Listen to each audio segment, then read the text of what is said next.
Why, hello, ladies and gentlemen, and welcome to episode 58 of my 2025 bodybuilding prep series.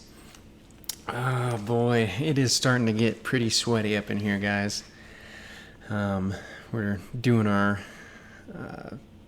sumo deadlifts here, and yeah, I'm not gonna lie, the diet is starting to get to me a little bit.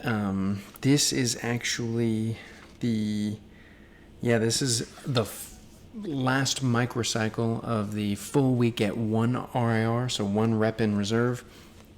So it got pretty sweaty and intense during these sessions.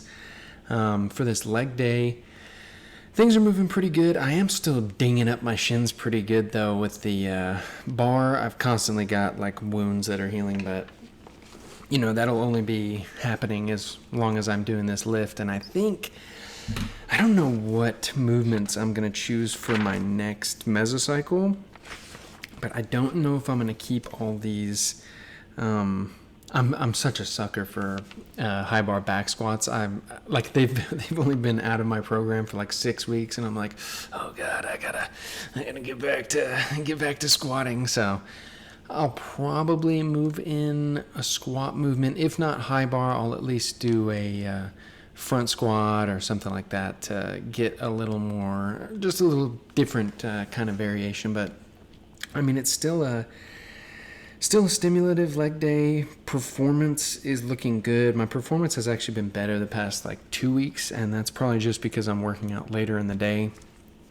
There's some pros and cons to that. One of the nice things is I'm more well fed, I've got more energy, I'm better hydrated, all that kind of stuff. But then a lot of times when I work out later in the day, it kind of, there's some conflict with other things going on in my life, and I've got a housemate that I live with that requires some special attention from me, and so it can be difficult doing it in the afternoons. But so far, so good. Things are moving along pretty well.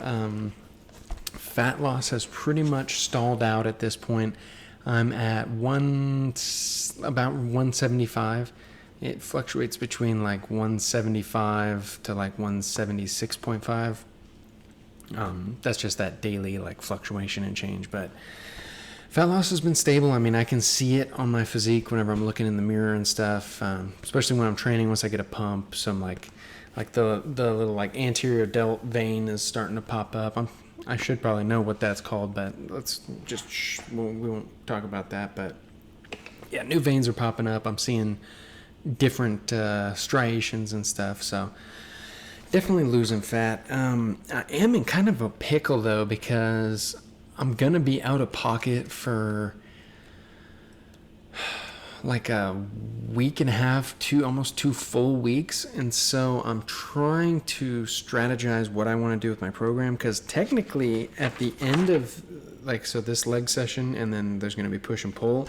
At the end of those, technically that's the end of my program. I had only scheduled in 5 weeks of accumulation, but I think just because of I'm going to strategize a little bit with being away for a little bit. I think I might go ahead and push 1 more week. That way I can accumulate up until we have to travel and do all that stuff. And then while we're traveling, I'll be deloading or resting. And that'll just fit better with my life. You know what I mean? Like, okay, I have these goals, I have fitness goals, I want to compete in this bodybuilding show, but I've also got real life that's going on. I got family and friends and all kinds of stuff. So I'm probably going to push it out 1 more week of fat loss here, and then we'll go into maintenance for a deload, a 1 week deload. I may or may not be able to get to do all of those. I don't know what the gyms are going to be like where we're staying. And speaking of which, I will go ahead and I'm probably going to record my workouts when we're traveling and stuff, and that way I can show you guys kind of what I do. Because my wife and I have looked a little bit at like the hotels and stuff we're staying at to see if there's gyms, what kind of equipment they have. But I'm not trying to be super anal and strict about it as far as like going to find a gym and like making everyone work around me. If I have to, in the evening or in the morning in my hotel room, if I have to spam, body weight, single leg lunges and push-ups and all that kind of stuff, that's what I'll do. Plus, some of our family they've got some like elastic bands. I need to get some for me, but they're bringing some bands for me to use, so I'll be able to get stimulative workouts, so I'm not too worried about that. But it's the first week we're gone, or the first week that we're traveling, it'll be a deload, and then the second week I'll need to actually try to progress. So we'll see how that goes. I'll make some videos about that, let you guys know how it went for me, and if I got any tips or anything that I found that helped me, because we were traveling internationally, so it's going to be interesting. I haven't been international in a while, aside from like some little what do they call them, booze cruises, like the little like 4-day cruises to the Caribbean and stuff like that. I think those are like 7-day, but yeah. Anyway, back to the lifting here, because that's what we're here for. That leg day, like I said, it's feeling good. I'm having some issues with the last session we saw that leg day, the reverse Nordics. My freaking toes keep cramping up. If you guys know what I'm talking about, you know how painful it is when your toes like overlap each other and then they cramp like that. Dude, that's what my toes were doing. It was unpleasant, to say the least. So I think whenever I'm going for those reverse Nordics, I'm either going to... today. I did legs today. And I found a great way to resolve it. And so whenever I publish the video from today's session, I'll show you guys, but I'll tell you now, like, usually I just roll up a towel till it's like, like yay thick, and then I just flatten it down, and then that's where I put the top of my ankles to support my feet.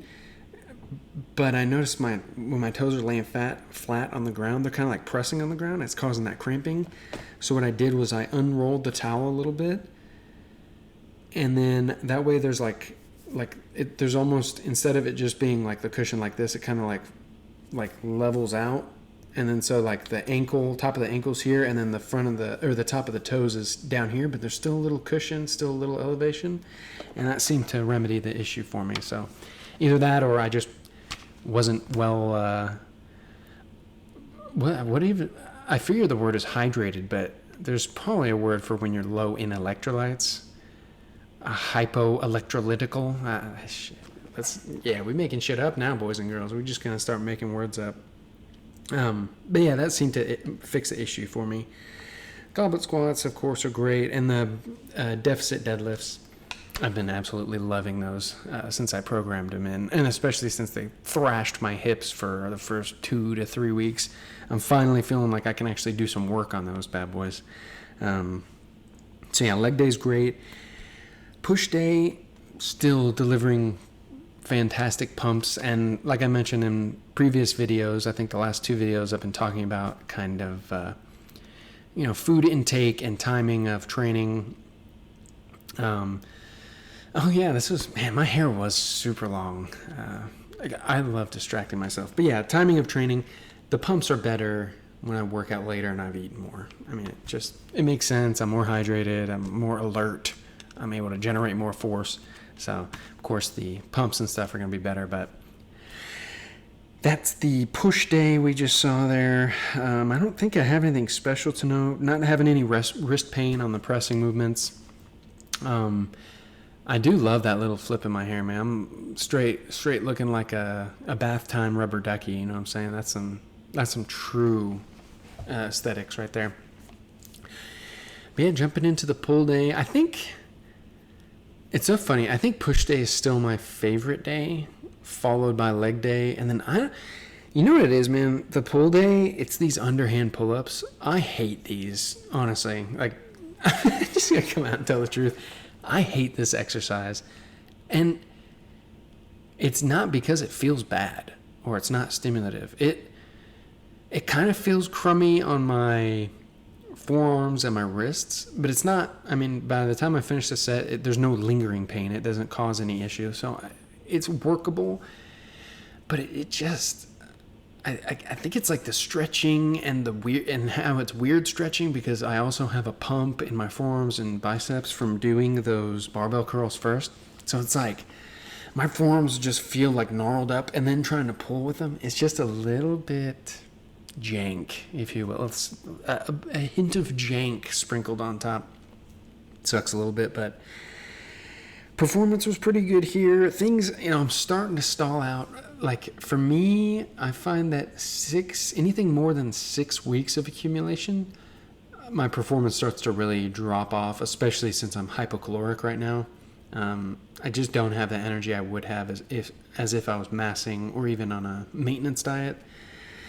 So it's kind of dragging a little bit, but I'm going to push through one more week of solid training, one more week of dieting, see if I can get down. My goal before we go on our trip is to get down to like 172, 173.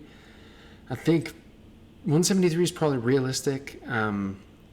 I'm still at like a 370 calorie deficit, which is 0.75 pounds per week. So by the time we leave, it's like a week and a half at this point ish, maybe a little less. I should be down to like 173, 174. So that's all I got for this training update here with episode 58, guys. I appreciate y'all watching these. I'm about to film my fat loss tips video, kind of summarizing the top 3 tips I've got from this fat loss phase so far, what's helped me, what I think might help some of you guys. So I'll get that published out there, but that's all I got for this video. And as always, I hope y'all have a good one.